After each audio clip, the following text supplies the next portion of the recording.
السلام عليكم ورحمة الله وبركاته. قيبت كوباد فيديو عن حنكو إيجينا قصارها كسو جارة عروتها هالكوالد أوكرانيو. قيبت اللباد وحنكو إيجينا فائدوين كعروتها إيكهلان هالكوالد. قيبت صدحان وحنكو إيجينا سيدا والدك وكو يرانكرو سامين تمقناشها والد كمقن أي كل هاي وحبرشة عروتها أيتين كود الدنباء. وأما حق قصارها سو جارة عروتها هالكوالد أوكرانيو. ودن كان إنجليز كواحد كنول 6 مليون أو عرورة أو هالوالد كورنيو. boqolkiiba 90 halkaas waalid ee caruurta korinaya waa hooyada oo qura.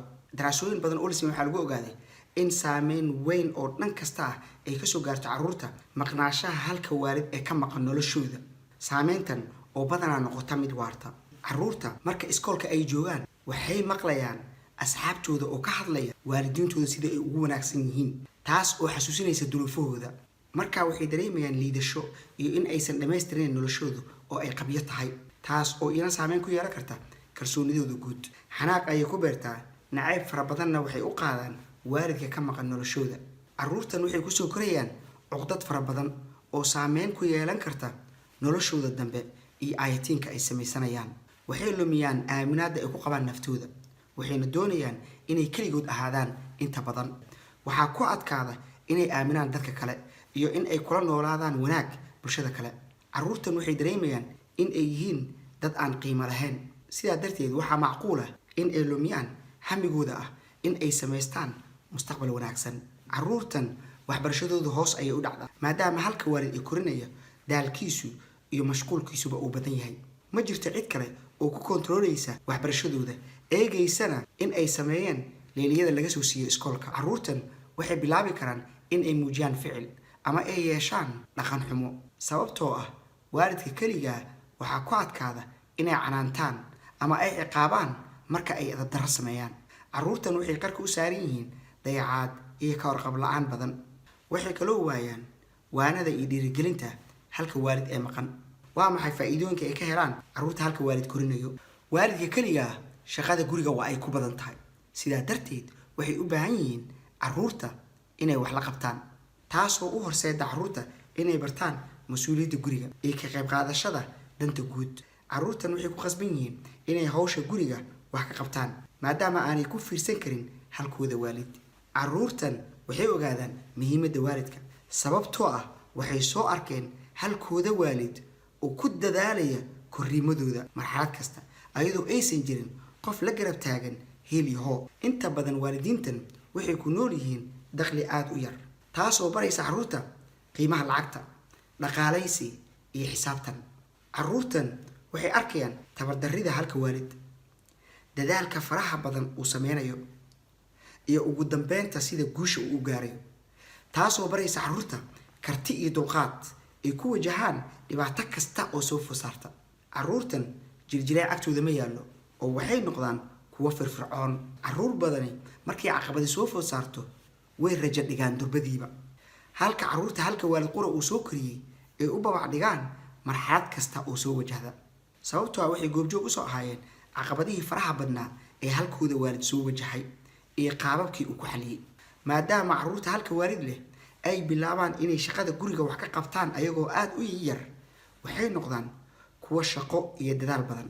Waxayna noqdaan kuwo naxariis leh oo u damqada waalidiinta kale iyo bulshada oo dhan.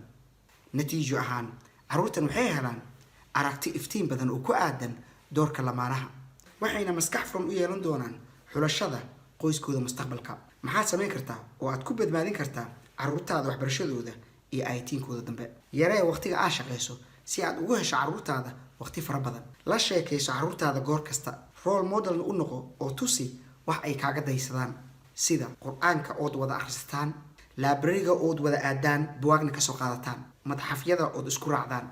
Caruurtaada jikada horteeda ku fariistaan inta aad u karinayso cuntada. Sheekadaada ha dhageystaan adiguna tuwada dhageyso. Xad u yeel isticmaalka telefishinka, gameka iyo mobiladaba. U sheeg caruurtaada wax aad ka filayso inay sameeyaan iyo waqtiga aad ka doonayso inay ku sameeyaan. Haddii ay sameeyaan waxyaabo aan la aqbali karin, ciqaab oo ka qaado waxyaabo ay jecel yihiin sida gameka ama telefishinka oo aad ka dansanto. Caruurtu waxay si fiican u qabtaan marka ay jadwal joogto ah oo waqti go'an ah ay leeyihiin.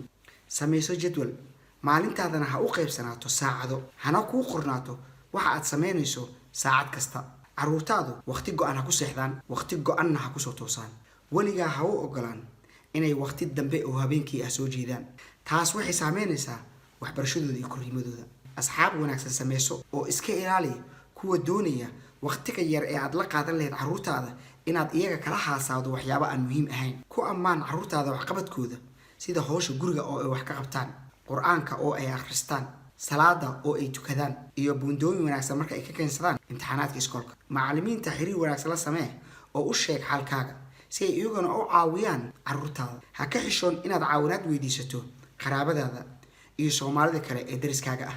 lacagtaada ku qarash garee waxa ay carruurtaada u baahan yihiin, ha ku qarash gareen waxa ay doonayaan sida kabo iyo dhar brand ah oo qaali ah oo waxna aan usoo kordhinayn.